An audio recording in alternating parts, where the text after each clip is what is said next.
Tubal and Meshech. Two sons of Japheth, Tubal and Meshech, did not attract particular attention from covenant scholars, and little has been written about them.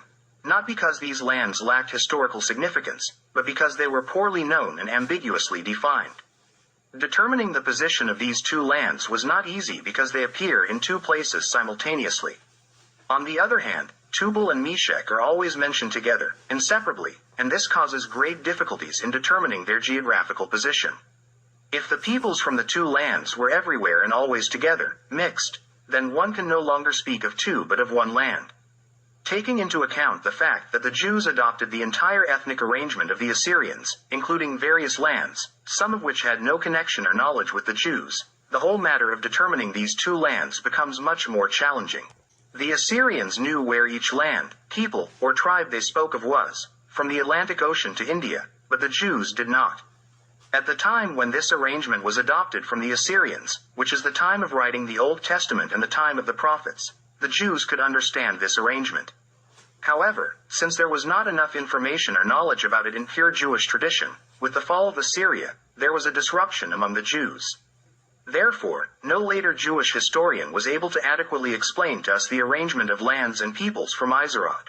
Josephus Flavius, the most significant among them, got stuck halfway and couldn't go further, so he began to provide explanations that were contrary to the letter and spirit of the arrangement given in the Narod.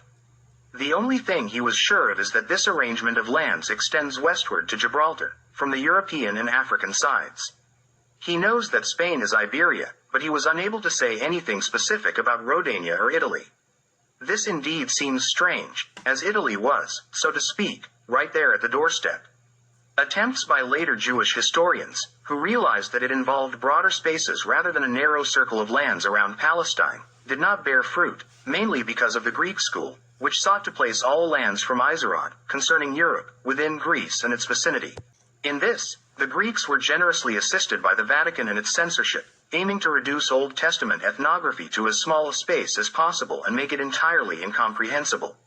This resulted in a portrayal of the Caucasus region as a multi-story building composed of several lands, which could only be understood by stacking them on top of each other. All of this contributed to making the determination of the location of the lands of Tubal and Meshech exceptionally difficult, the most challenging issue to resolve in the entire Old Testament ethnography. Although always mentioned together, Tubal is better known than Meshech due to its primary activity in the production of metals in that land. However, difficulties with Tubal are significant because it appears not only in Asia, in Cappadocia and near the Caucasus, but also in Europe. In fact, Spain is the main land of Tubal, more important than those in Asia.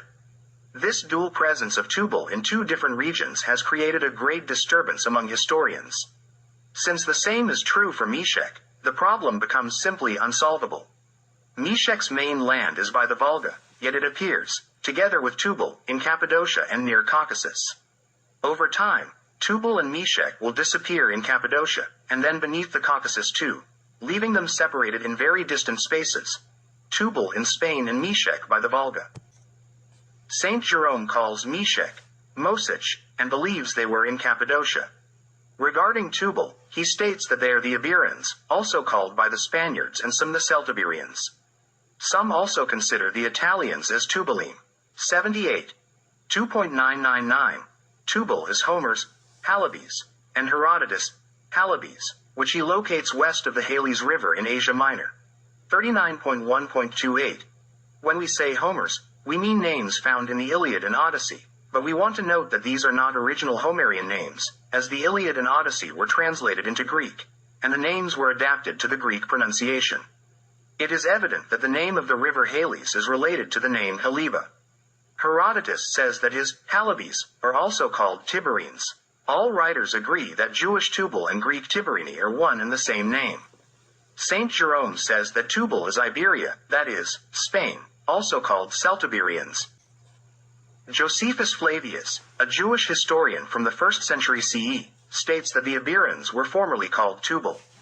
Claudius Ptolemy mentions the city of Tabalaca below the Caucasus.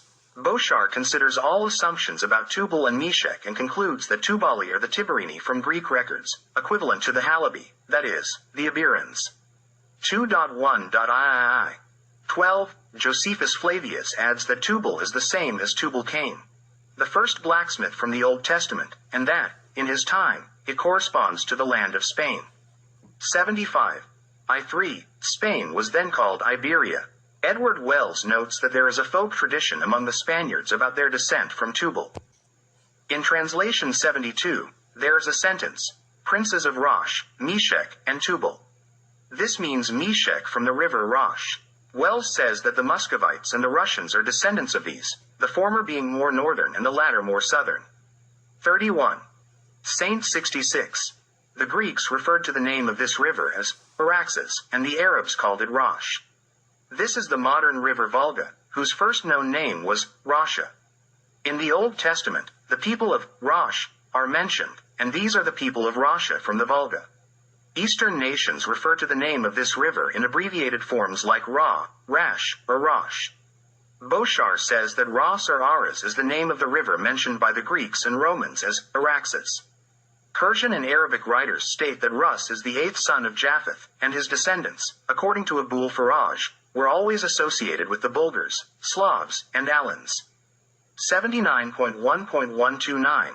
Rosenmuller unequivocally states, Rosh is Russia. Boshar says, the great river Atel, as the Arabs call the river Ra, is the Volga. 2. IV. 33. The Arabic, Sekalab, is usually translated as Slavs, but it is more likely that this name refers to Serbs rather than Slavs. Jewish Meshech is translated into Greek in translation 72 as Meshi, as also mentioned by Herodotus. Ben Gurion, cited by Boshar, says that Meshech is Russia. 2.1.1.xxxvii. Eusebius Pamphilus states that the Meshi, as a people, are Illyrians, which means Serbs. John Campbell provides a description of a very interesting inscription found in Marish, or Marish, as they call this region. The inscription was carved on stone lions and dates back to between 930 and 858 BCE. In this inscription, the people called Ras or Rasa are mentioned. 104. Saint 134. Then, the cities of Ras and the Ras people are mentioned. Campbell concludes that these Ras people are the same as the Rosh from the Old Testament. 104.1. Saint 136. Campbell continues, in Elam, there were these Ras people, and Sargon called them Ras, Sennacherib, Rasa, Ashurbanipal, Rasi, and Tiglath-Pileser II, Marusi. They are associated with the Jewish, Lihatahu, meaning the Lycians, or the Ludines. 104. Saint 136. Luada is the father of Marishah, according to the Jews. 104. Saint 137. Here we come across data that these people from Russia are connected to the Ludines who moved east from Asia Minor, just like the Rossini who went to Italy. Serbian tribes often use the name Rashani as their alternate name, and these two names are found together wherever they appeared. Campbell further explores these Rashani and states, Tiglath-Pileser II places Sarabanu in Babylon, where, like in Elam, the southern Ras people live. In Syria and Cappadocia, they are mentioned as Sarakata, for which classical geographers use the names Saravane and Eravane. 104.1. Saint 157. According to Moses of Corinth, as cited by Berossus, Zervan was the ruler of the land during the time of Xisuphros, whom the Chaldeans mention as Hasisadra and the Hadasans as Achashtari.